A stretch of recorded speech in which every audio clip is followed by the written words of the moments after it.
और नितेश गर्ग मेरे सहयोगी गुवाहाटी से सीधे मेरे साथ लाइव जुड़ गए हैं। नितेश, आप लगातार इस पूरी खबर में नजर बनाए हुए हैं। शिलांग भी आपने पहुंचकर वहां की पूरी तस्वीर दिखाई, लेकिन अभी एक बहुत बड़ा बयान राजा रघुवंशी के भाई का, विपिन का सामने आया, जहां पर वो रेनकोट का जिक्र कर रहे हैं और वो रेनकोट को लेकर कई चर्चाएं भी रही है नितेश। लेकिन अब अलग एंगल सामने आया है कि वो मर्डर करने वाले आरोपियों का ही रेनकोट था, जिसने बाद में सोनम को वो रेनकोट दिया था। नितेश,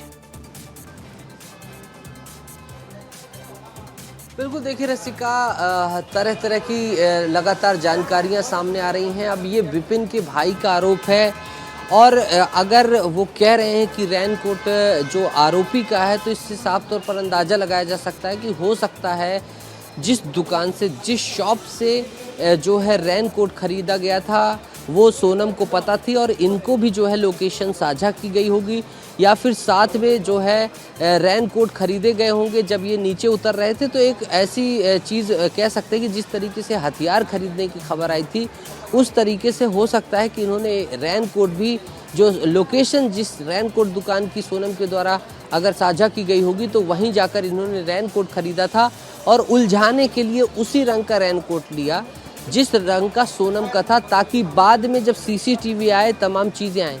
एक चीज़ और भी है कि जब ये जा रहे हैं तमाम जगहों पर सीसीटीवी जो है साफ समझ में आ रहा है। और सोनम, जब हम मन्हा होटल की बात करते हैं तो सोनम ऑल टाइम उसी सीसीटीवी के जो है नीचे ही रहती है ज़्यादातर समय पर। तो ऐसी स्थिति में उसी रंग का जो है रेनकोट पहनना एक चाल भी हो सकती थी, ट्रैप भी हो सकता था कि कोई भी सोचे कि ये सोनम का रेनकोट है और जबकि उसकी गुत्थी कहीं और से जुड़ती है। यानी कि चीज़ों को डकैती से जोड़ना, फिर उसके बाद अपहरण से जोड़ना, ये कहीं ना कहीं जो है ये थ्योरी जो है रसिका बनती हुई दिखाई दे रही है। तो जाहिर सी बात है, सोचा जा सकता है कि किस किस्म का जो है तिलिस्म रचने की कोशिश की गई, लेकिन चीज़ें धीरे धीरे साफ हो रही हैं। आगे और इंतज़ार है कि जब उसे प्रोड्यूस कर दिया जाएगा उनके वकील के द्वारा और लोगों के द्वारा। मामले में खुलासा हो रहा है तो वाकई में जो तथ्य सामने आ रहे हैं नितेश, चौंका देने वाले हैं। गुवाहाटी से कोई ताज़ा अपडेट आपके पास मिल पाया है, कोई जानकारी मिल पाई है नितेश आपको? जी बिल्कुल रसिका, आपके ज़रिए मैं इस वक्त की सबसे बड़ी खबर ब्रेक कर देना चाहूँगा कि रात 10:35 पर सोनम यहीं पर पहुँचेगी गुवाहाटी एयरपोर्ट पर, और हम यहाँ पर लगातार नज़र बनाए हुए हैं। अभी कोलकाता की तरफ वो लोग मूव किए हैं, ये हमारी जानकारी है। 4 सदस्यीय दल है, 2 महिलाएं हैं, 2 पुरुष हैं पुलिस की तरफ से, और सोनम को उसी तरीके से जो परमिशन होती है वो परमिशन जो है एविएशन से, पटना से ली गई। अब कोलकाता में एविएशन से परमिशन ली गई है और वो क्लियर हो गई है, और फिर उसके बाद रात 10:35 पर सोनम यहाँ पर पहुँचेगी। सबसे एक्सक्लूसिव, अहम और अभी ताज़ा जानकारी मैं आपके ज़रिए बता रहा हूँ दर्शकों। बिल्कुल नितेश, ये बहुत बड़ी जानकारी है। एक बार दर्शकों को एक खबर बता देते हैं। बड़ी खबर है, देखिए नितेश ने जानकारी दी कि ज्यादा वक्त नहीं बचा है और रात में 10:30 बजे सोनम को इसी एयरपोर्ट लाया जाएगा, जिसके बाद सोनम शिलांग भी जाएगी, सीन को रिक्रिएट किया जाएगा। अक्षत भी हमारे साथ जुड़े हुए हैं। अक्षत, लगातार आप इस खबर पे नजर बनाए हुए हैं, लेकिन राजा के भाई का एक बहुत बड़ा बयान सामने आया। अक्षत, आप ही बात कर रहे थे तब, उन्होंने कहा है कि किस तरीके से सोनम मर्डर करने के बाद इंदौर वापस आती है, किराए के घर में राज कुशवाहा और सोनम रुकते हैं। क्या कह रहा था परिवार, क्या जानकारी थी अक्षत वो? जी देखिए रसिका, जो भाई हैं विपिन, वो वहाँ पर भी गए थे लगातार 9 से 10 दिन वो वहाँ पर भी रहे थे। तो मेरी उनसे जब बातचीत हुई तो उन्होंने बहुत बड़ा खुलासा किया।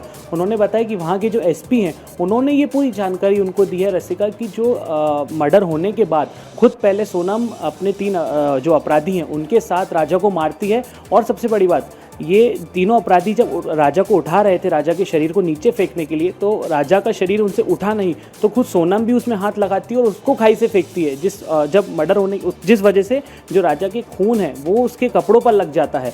और उसके बाद वो वहाँ से कपड़े भी बदलती है। वहाँ से जो रेनकोट है वो रेनकोट आकाश का होता है, वो रेनकोट सोनम का नहीं होता। उसके बाद वहाँ से वो वाराणसी के रास्ते इंदौर आती है, और यहाँ पर उसका जो आशिक है राज, जिसके साथ उसका अफेयर चल रहा है, जिसको लेकर उन्होंने राजा की हत्या करी, उसके साथ भी यहाँ रुकती है। फिर राज ही जो रहता है वही सोनम को मदद करता है, अपने कुछ लोगों के साथ उसको यहाँ से गाजीपुर रवाना करता है जहाँ पर सोनम सरेंडर होती है। तो ये कई बड़े खुलासे खुद जो राजा के भाई है वो विपिन कर रहे हैं। एक बड़ी बात रसिका मैं आपको बताना चाहूँगा, उनसे बात करते समय उन्होंने ये बताया कि ये जो पूरी ट्रिप जब शुरुआत हुई थी तो पूरी ट्रिप में जब भी राजा ने उनको कहा कि चलिए हम हनीमून पे आए हैं, हम घूमने आए हैं, तो एक कपल फ़ोटो खिंचवाते हैं, हमेशा जो सोनम थी वो इस चीज़ के लिए इनकार करती गई। यहाँ तक कि माँ कामाख्या देवी की जब वो लोग दर्शन करने गए थे तो वहाँ से भी सोनम ने मना करा, और मना करने का कारण जब राजा ने पूछा तो ये उसने बताया कि भाई मैं जीन्स पहनी हुई हूँ और हमारे घर वालों को हो सकता है तस्वीर थोड़ी आपत्तिजनक लगे। तो कुछ ना कुछ आप रसिका देख सकते हैं कि वो शुरुआत से बहाने बना रही थी। एक मास्टरमाइंड की तरह उसने हमेशा ये सोचा कि मेरे सुराग जितने कम से कम हो, जितने कम से कम मैं फ़ोटोज़ में आऊँ। एक भी फ़ोटो जो थी सोनम ने नहीं खिंचवाई, राजा ने कई बार उसे बोला भी। तो ये कहीं ना कहीं ये पूरी बात सामने आती है कि ये पूरी जो सोची समझी साजिश थी, इंदौर से निकलने से पहले ही ये पूरा जो घटनाक्रम था इसको पहले ही उन लोगों ने सोच रखा था कि कब हमें क्या करना है, कैसे हत्या करनी है, किस तरीके से मारना है। और जो हथियार था वो भी स्टेशन से लिया गया, वहीं पे गुवाहाटी स्टेशन से, जिससे राजा की हत्या की गई। हत्या का भी विपिन ने हमें बताया कि जब हत्या की गई तो पीछे से वार किया गया, जिसके बाद गला काटा गया। क्योंकि जो राजा थे, जब हाथापाई हुई होगी, राजा अपने आप को जब सेल्फ डिफेंस में उनसे बचने की कोशिश कर रहे होंगे तो राजा उन पे पहले भारी पड़े, तो उन लोगों ने पीछे से वार किया। तो रसिका ये कई बड़ी अपडेट्स हैं जो अभी हमें विपिन ने हमारे साथ एक्सक्लूसिव विस्तार न्यूज़ पे बात करते समय बताई हैं रसिका।